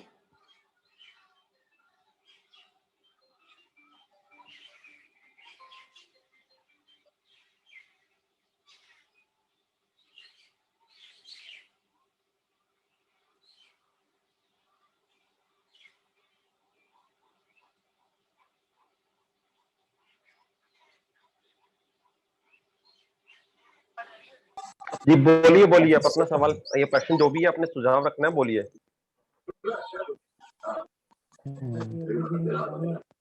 हेलो चंद्र गुलेरिया जी, आप प्लीज थोड़ा म्यूट कर लीजिए सर, आपके यहाँ से आवाज आ रहा है, प्लीज। हाँ बोलिए बोलिए, आप क्या पूछना चाहते हैं? सर, हम बिहार के कैमूर जिले से हैं। और क्या पूछना चाहते हैं आप? सर, ये 4 साल से भी अधिक समय से द्वितीय अपील पेंडिंग रह जाता है आयोग में, और कोई दूसरे मैटर अगर जो आयोग में पेंडिंग नहीं भी रहता है तो 3-3, 4-4 बार लोक सूचना पदाधिकारी की आयोग को मतलब ये कि मतलब आप पे ये हो जाएगा, फाइन हो जाएगा, इस सूचना उपलब्ध कराई जाए, ऐसे ऐसे करके 3 और 4 बार रिपीट करके ये आदेश होता है, उसके बाद प्रोवाइड कराई जाती है। यानी कि जानकारी कॉल सेंटर जो बिहार सरकार ने स्थापित की है, उस पे सूचना मांगने पर कोई भी सूचना ससमय नहीं मिलती है, बिना राज्य सूचना आयोग में वाद किए, और हर बार सिर्फ यही मतलब होता है। तो इस संबंध में कैसे क्या किया जाए ताकि समय समय पर प्रार्थी को अपनी सूचना के संबंधित जानकारी के लिए जी कमीशन में प्रार्थना पत्र करते रहना अनिवार्य है। अन्यथा कमीशन में भी सूचना प्रार्थियों की जो प्रार्थना है उसको नष्ट करने का कार्यक्रम शुरू कर दिया गया है। जी, जैसे आपने प्रश्न किया कि 4-4 साल से 3-4 बार अपीयर होने के बाद भी सही जानकारी उपलब्ध नहीं हो सकी, अत्यंत क्षोभ और दुख का विषय है। जबकि माननीय सूचना आयुक्त महोदय का यही काम है कि उन्हें एप्लीकांट्स को, प्रार्थियों को सही समय पर सूचना उपलब्ध करवाई जाए। जबकि सूचना उनके पास नहीं होती है, सूचना बेसिकली पब्लिक इंफॉर्मेशन ऑफिसर्स द्वारा ही उपलब्ध कराई जाती है, और उसमें रॉन्ग इंटरप्रिटेशन और डिले क्यों की जाती है वो सभी को विदित है। क्योंकि विभागीय दक्षता और विभागीय कार्यवाही जो है उसके ऊपर प्रश्न चिन्ह बहुत पहले से लगा दिया गया है। कोर्ट पे भी प्रश्न चिन्ह लग रहा है। जैसे कि माननीय शैलेश गांधी जी बार बार 7वीं इसके बारे में आज मीटिंग करने जा रहे हैं, और ये हमेशा इस प्रश्न को उठाने उन्होंने शुरू कर दिया है कि कोर्ट भी अपनी ड्यूटी ठीक ढंग से नहीं कर रहे हैं, और जजेज अपनी मर्जी के निर्णय जो है वो प्रस्तुत कर रहे हैं, जो कि बहुत ही दुख की बात है। लोकतंत्र में ऐसी व्यवस्था के लिए कोई जगह नहीं है, लेकिन फिर भी आरटीआई को सन 2005 से व्यवस्थित किया गया है ताकि लोगों तक हर चीज का जो असली मुखौटा है वो सामने आए। तो इसके लिए अभी ऑनलाइन व्यवस्था जारी है, और आज उसका बहुत अच्छा रिजल्ट्स है, बहुत अच्छा हमारी जो वार्तालाप है बहुत अच्छा रहा है। माननीय शैलेश गांधी जी, माननीय राहुल सिंह जी, माननीय आदमदीप जी, और माननीय हमारे अग्रवाल जी, और जो हमारे होस्ट हैं उन्होंने बहुत अच्छा कार्यक्रम पेश किया। तो सभी साथियों को इसमें बढ़ चढ़कर हिस्सा लेना चाहिए, और अपनी जागरूकता का प्रतीक जो है उसको पेश करना चाहिए कि हम जागरूक हैं, हमारा स्टेट जागरूक है, हमारा देश जागरूक है, हमारे नागरिक जागरूक हैं। तो अन्यथा इसको प्राप्त नहीं किया जा सकता। हमारी जो एम्पावरमेंट है, हमें जो शक्तियां दी हैं संविधान ने, उसको राज्य सरकारें और केंद्र सरकार ही हमारे से छिन्नित कर रही है, छिन्न भिन्न करने की कोशिश कर रही है। सूचना आयोग जो है उस काम को नहीं करना चाहते हैं। उनको सिर्फ तनख्वाह इसलिए दी जाती है, भत्ते इसलिए दिए जाते हैं कि वो कुर्सी के ऊपर विद्यमान है। कुर्सी ऐसे आदमी को दी जाती है जो सरकार के कहने से कार्य करे, ना कि लोगों की आशाओं के ऊपर खरा उतरे। तो इसमें कोई दो राय नहीं है। इसके लिए हमें ऑर्गेनाइज होना पड़ेगा, ऐसी व्यवस्था को आगे बढ़ाना पड़ेगा ताकि हम चैलेंज करें हमें कार्यालयों में भी व्यवस्था को चैलेंज करना पड़ेगा। ऐसा मान के कि हम ऑनलाइन व्यवस्था में डिस्कस कर लेते हैं, सब कुछ हासिल हो जाएगा, ऐसा कुछ हासिल होने वाला नहीं साथियों। हमें कार्यालय में भी फर्स्ट एपेलेट अथॉरिटी के पास हर चीज को चैलेंज करना पड़ेगा, पीआईए को जो है दोषी ठहराना पड़ेगा, और state information commission, central information commission को भी बताना पड़ेगा कि आपके द्वारा लिए गए निर्णय सही नहीं है, आप कानून का उल्लंघन करते जा रहे हैं। तो उस चीज को हमें कोर्ट तक भी पहुंचाना पड़ेगा। उसके लिए जो भी व्यवस्था है वो हम सबको सोचना पड़ेगा। एक आदमी के करने का, एक स्टेट के करने का कार्य नहीं है। सभी स्टेट्स को, सभी लोगों को और सभी जनता को इसमें मिलजुल कर आगे बढ़ना पड़ेगा, अन्यथा हमारा जो लोकतंत्रीय अधिकार है उनका हनन होता जा रहा है। हमें जो मिलना चाहिए वो नहीं मिल रहा है, अधिकार ही नहीं मिल रहा है, तो वास्तु स्थिति क्या मिलेगी, पोजीशन स्टेटस क्या मिलेगा? जब अधिकार ही नहीं मिल रहा है तो आगे कुछ नहीं मिलने वाला। Yes sir. अधिकार मिलेगा तभी कुछ आगे मिलेगा। जी हाँ।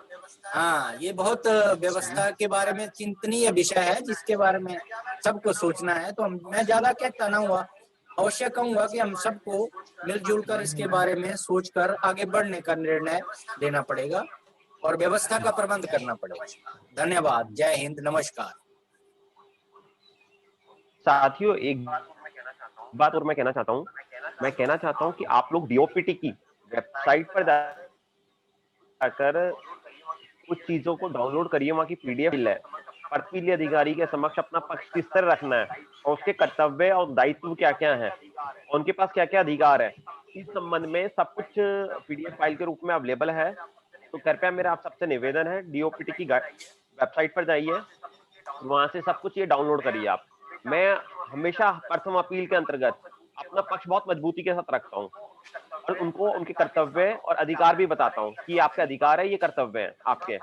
तो 2007-8 में कुछ गाइडलाइंस आई हुई हैं, उन गाइडलाइन का इस्तेमाल करें, उपयोग करें। और साथ में मेरा आप सबसे एक निवेदन और है, अपने पक्ष को जो भी अब जिन बिंदुओं पर अगर आपको सूचना नहीं प्राप्त हुई है उसके बारे में, या कुछ बिंदुओं पर सूचना प्राप्त हुई है और कुछ पर नहीं हुई है, ये गलत सूचना या मिथ्या सूचना या अपूर्ण सूचना प्राप्त हुई है, उसको राइटिंग में भी अपना पक्ष जरूर रखिए आप प्रथम अपील के समय ही अपना। तो ये आपको बहुत ज्यादा बेनिफिट देगा भविष्य में। आपने अपने पक्ष को बहुत अच्छी तरह रखा है, राइटिंग में ज्यादा रखिएगा। धन्यवाद।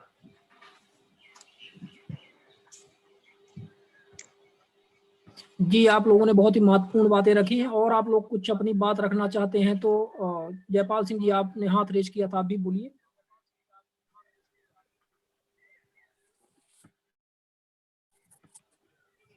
जी आदरणीय भाई साहब, अभी एक विषय भी आया था कि अपने को मतलब जो यूनियन बनाकर, जैसे कि कोई ऑर्गेनाइजेशन बनाकर राष्ट्रीय स्तर या प्रदेश स्तर पे, तो उसमें भी, उससे भी क्या बहुत सारा जन आंदोलन या जो भी समस्या है राष्ट्रीय स्तर की या प्रदेश स्तर की या जिला स्तर की, तो छोटा सा जैसे मैं भी आईटीआई का काम कार्य करता हूँ छोटा सा, तो मैंने भी सभी पूरे राजगढ़ जिले है इसमें ऐसी सभी लोगों से चर्चा की, तो 25-30 लोग ऐसे प्रत्येक ब्लॉक में 5-5, 7-7 लोग ऐसे तैयार हुए हैं जो कि जनहित के कार्य, जो भी आपसे ऊपर से आए, ये व्यक्तिगत निचले स्तर पर है, वो भी कार्य करने के लिए तैयार है।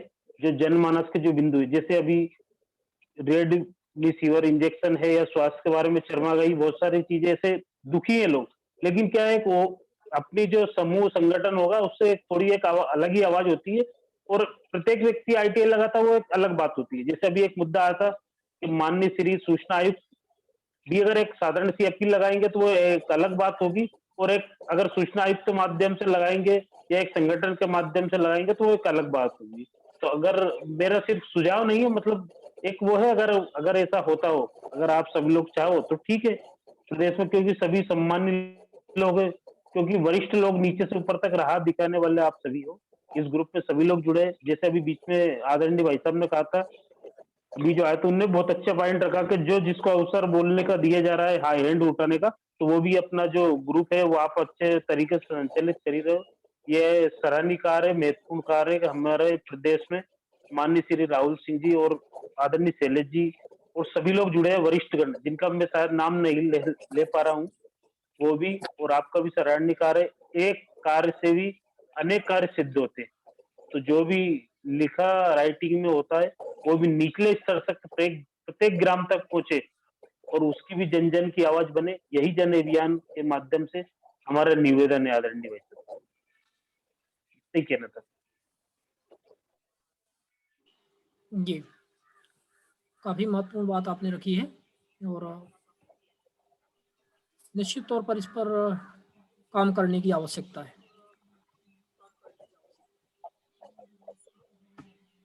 गोविंद देशवारी जी कुछ बोलना चाह रहे हैं आप भी?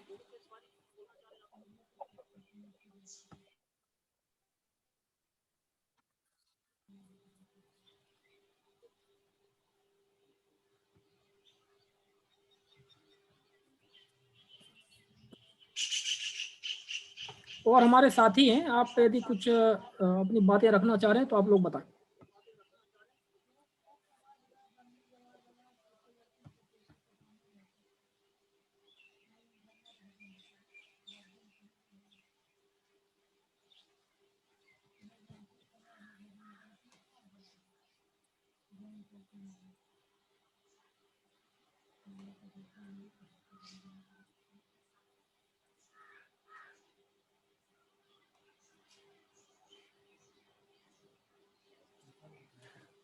ठीक है, हमें लगता है कि आज का समय काफ़ी व्यतीत हो गया है। अब हमें मीटिंग यहाँ पे एंड करनी चाहिए और इन सभी सुझावों के साथ में अगले सप्ताह कुछ नए बिंदुओं के साथ आते हैं और आप लोग और कुछ नए आइडिया इस तरह से आपके मन में है तो विचार करिएगा। और जैसी ये बात सामने आई है कि संडे की मीटिंग पर्याप्त नहीं रहती है तो एक अतिरिक्त मीटिंग भी इसके लिए रखी जाए।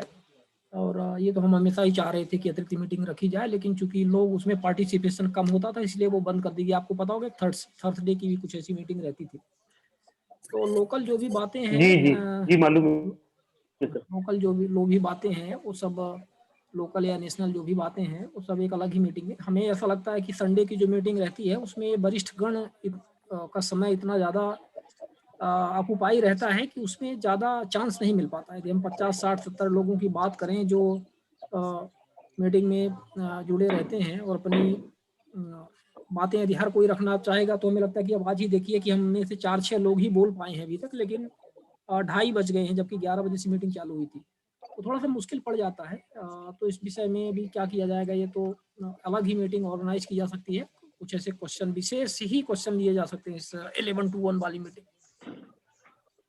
फिर भी सुझाव आप लोगों के अच्छे हैं और इस पर निश्चित तौर पर नहीं, वो तो विशेष कर आदरणीय भाई साहब सिर्फ ग्रहण करने की बातें होती है, वो सीखने लायक बातें होती है। विशेष जो बिंदु होते हैं वो तो आ ही जाते हैं, लेकिन फिर भी विशेष करके सीखने लायक बहुत कुछ होता है वरिष्ठ नागरिकों से। हाँ, हमें यही लगता है कि हमें यही लगता है कि देखिए जब 4-6 इस तरह से विशेषज्ञ आते हैं, अपनी बातें रखते हैं तो उसमें बहुत सारी चीजें कवर हो जाती हैं।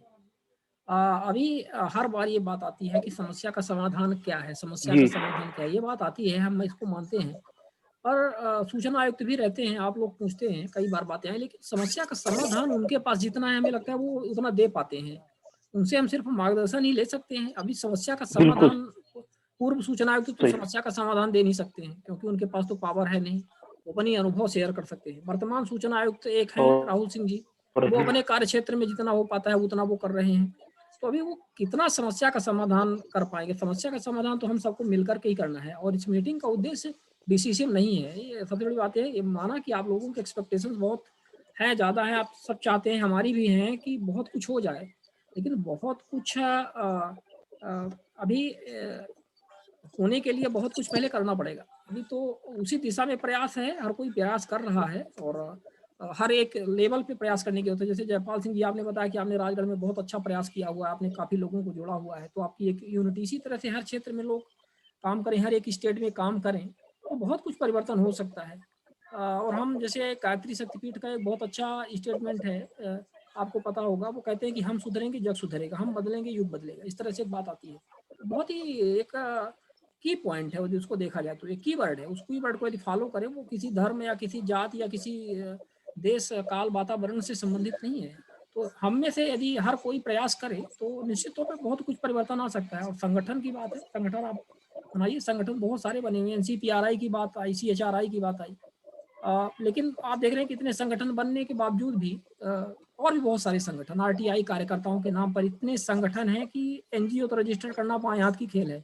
6-7 लोगों को आप ले जाइए कि एनजीओ रजिस्टर कर दीजिए, वो एनजीओ बन गई। लेकिन वो एनजीओ फंक्शनिंग कैसे करेगी, लोग कैसे रिस्पॉन्सिबिलिटी पूरा करेंगे, और आपकी बातें कैसे रेज होंगी और कैसे सरकार उस पर झुकेगी, ये एक अलग मुद्दा है तो बहुत सारे संगठन, एनसीपीआरआई, मैंने बताया, सीएचआरआई वगैरह, एमकेएसएस, मजदूर किसान शक्ति संगठन, सबने प्रयास किया। आरटीआई कानून आया, अब आरटीआई कानून आया तो उस पर इतना डाइल्यूशन हो रहा है, उसको भी बचाने का प्रयास कर रहे हैं अपने अपने स्तर पर। लेकिन इन सब चीज़ों के बावजूद भी सरकार एडामेंट रहती है। जो जैसी पार्टियां आती हैं, सरकारें अपने मन मुताबिक उसमें अपने स्वार्थ के अनुरूप परिवर्तन उसमें कर लेती हैं। आरटीआई कानून में अमेंडमेंट कर लेती हैं, किसी भी लॉ में अमेंडमेंट कर लेती हैं, जो उनको उचित लगता है उस तरह से अमेंडमेंट कर लेती हैं। तो उसको भी यदि आप कहें कि अभी ये एनसीपीआरआई या सीएचआरआई या ये कहें कि एमकेएसएस क्यों नहीं कर पा रही है, राजस्थान में ही ऐसी स्थिति क्यों निर्मित हो गई है कि सही तरीके से जो आरटीआई कानून को लाने में इतनी मदद की है, इतने सब लोगों ने फाइट किया, आज वही उस पर क्यों अक्षम से हैं, जबकि वही सब लोग हैं। सवाल ये है कि काम तो आपने कर दिया जनता के लिए, लेकिन जनता का भी तो दायित्व है ना कि वो आगे आकर के उस चीज़ को, उस लड़ाई को आगे लाती रहे, फाइट करती रहे। लेकिन हमारा जनरली क्या एटीट्यूड होता है कि कोई भी चीज़ हमारे सामने आ गई है, हमारे थाली परोस दी गई है और हम खा लिए, हो गया, फुर्सत हो गए हैं, फिर हमें ये नहीं रहता है कि हमें कुछ और करना है। तो हमारा उद्देश्य बेसिकली जन जागरूकता का होना चाहिए। और ये जो लोगों ने विभिन्न प्रकार के प्रश्न किए, तो हम बता दें कि हमारा पहले से भी इतना कुछ वो नहीं था कि हम बहुत बड़ा एक ऑर्गेनाइजेशन क्रिएट करेंगे नेशनल स्तर पर, एक सर्टिफाइड टाइप का या रजिस्टर्ड। हमारा ये था कि एक अवेयरनेस फैलाई जाए, लेट्स टॉक अबाउट दैट, मतलब हम एक बात करें, हम आपस में चर्चा करें, हमारा वो था। और लोग जुड़ते गए, जुड़ रहे हैं, अच्छी बात है, ये पॉजिटिव फैक्टर है। और जुड़ रहे हैं तो इसका एक तरह से वो भी आ रहा है, हमारा एक पॉजिटिव तरह से इसका लोगों का अपना आउटपुट भी आ रहा है।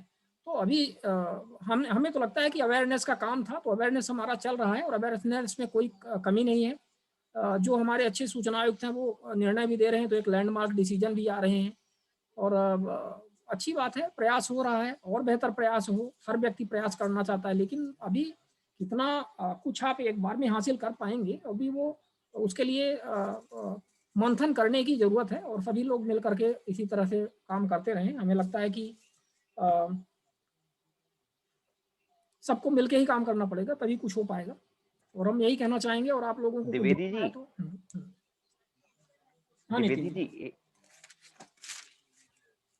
द्विवेदी जी, एक सुझाव है मेरी तरफ से। काफी मैं देखता हूँ जो आवेदक हैं वो आरटीआई की धारा 22 और 24 का उपयोग नहीं करते हैं। क्या मैं जान सकता हूँ किस किसने अभी तक धारा 22 और 24 का उपयोग करा है अपने आवेदन के अंदर? मेरे ख्याल से किसी को जानकारी नहीं है कि धारा 22 और 24 का बहुत अच्छा सदुपयोग किया जा सकता है अपने आवेदन के अंदर।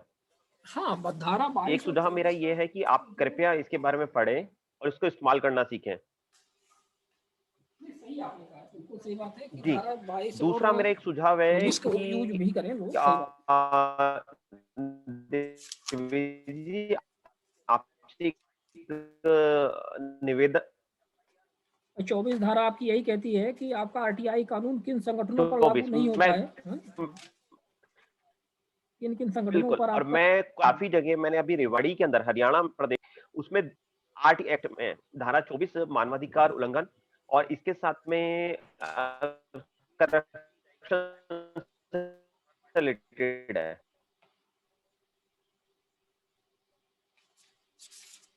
कि इंफॉर्मेशन दी जाएगी, चाहे प्राइवेट इंफॉर्मेशन क्यों ना हो, थर्ड पार्टी इंफॉर्मेशन क्यों ना हो, तो इसका इस्तेमाल करें। और धारा 22 प्रिवेल करती है सभी धाराओं को, जैसे कि कुछ व्यक्ति हैं जिनको पुलिस से इंफॉर्मेशन नहीं मिल पाती है। मैंने अभी एक आरटीआई किसी के लिए तैयार करी थी, जिसके अंदर मैंने चार्जशीट सबमिट होने के बाद में केस डायरी की कॉपी ली है धारा 22 के अंतर्गत, क्योंकि सीआरपीसी के अंदर प्रावधान ही नहीं है, तो लेकिन प्रिवेल करता है धारा 22 आरटी एक्ट का, तो उसके अंतर्गत मुझे सूचना प्राप्त हो गई थी, उन संबंधित व्यक्ति को प्राप्त हो गई थी। तो मेरा आप सभी से आग्रह है, निवेदन है कि आप आरटी एक्ट को बहुत अच्छी तरह पढ़िए। दूसरा द्विवेदी जी, आपसे एक निवेदन और है, जितने भी लैंडमार्क जजमेंट है ये ग्रुप पर जरूर शेयर करिए आप, चाहे इसके लिए आप अलग से ग्रुप बना लीजिए। बिल्कुल ताकि सब लोग उसका इस्तेमाल कर पाए। टाइम टू टाइम और सबसे निवेदन है द्विवेदी जी को पर्सनली, जो जिसके पास में जो जी और मेरा आपसे निवेदन सर ये है कि ग्रुप आप ऐसा तैयार करिए जिसमें सिर्फ एडमिन के रूप में आप ही पोस्ट कर पाए सब उस इंफॉर्मेशन को, तो आपको सब लोग प्रोवाइड करें, देन आप उस ग्रुप के ऊपर एक मेंशन करें कि ये किससे संबंधित है, डिसेबल सीआईसी या एसआईसी का डिसीजन है, ताकि वो सब लोग अपने अपने केस में या अपने आवेदन के अंदर उसका इस्तेमाल फर्स्ट अपील और सेकंड अपील में भी कर सकें। मेरे पास काफी सारे ऐसी चीजें हैं, मटेरियल है जो मैं आपको प्रोवाइड करा दूंगा द्विवेदी जी। ठीक है, मैंने आपको नंबर दे दिया है, आप उसमें जो भी आपके पास डिटेल्स हैं आप शेयर करिएगा। मेरे पास एक ग्रुप है, उसमें मैं डालता रहता हूँ, हम कई सारे एडमिन हैं, 4-5 लोग 6 लोग एडमिन हैं और जो लोग जुड़े हुए हैं इससे, उसमें मैं आपको भी ऐड कर लूंगा। क्योंकि मैं आपसे अभी कुछ 15-20 दिन पहले जी 1 महीने पहले ही मैं आपसे जुड़ा हूँ, तो मैं आपको पर्सनली ये सब चीजें मैं आपको प्रोवाइड कर दूंगा। और मेरी इस समय काफी सारी आरटीआई चल रही है, मैं लास्ट 8 महीने के अंदर 59 आरटीआई डाल चुका हूँ और मैंने बहुत अच्छे करप्शन मैटर भी पकड़ लिए हैं, इसमें मैं स्वयं सामने आकर एफआईआर कराने जा रहा हूँ मैं।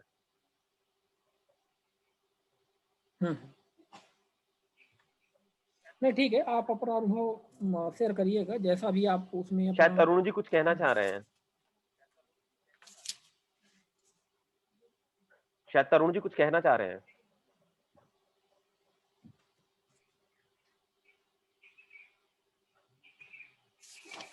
तरुण जी आप अनम्यूट करिए अपने आप को पहले।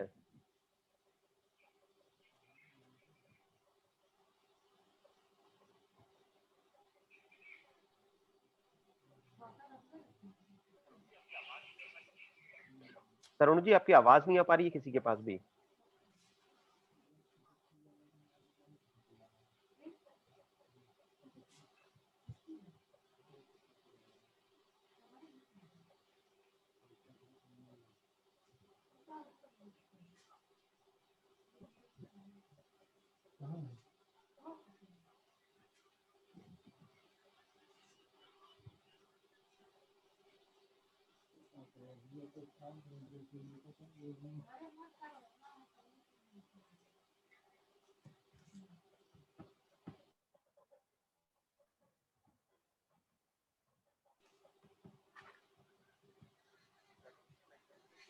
तरुण जी ने मेंशन किया कि एक टेलीग्राम का ग्रुप भी बना जा सकता है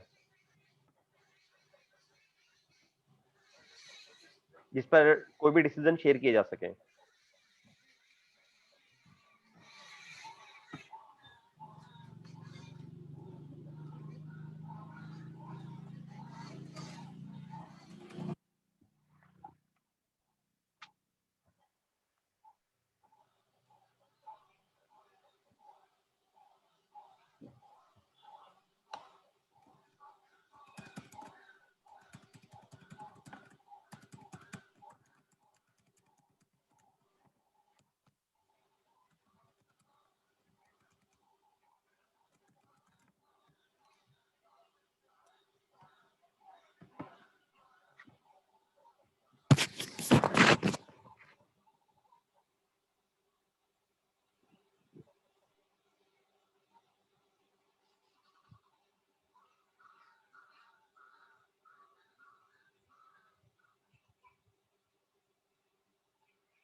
सभी साथियों से निवेदन है, अगर किसी के पास में कुछ सुझाव या कोई प्रश्न हो तो कर सकते हैं।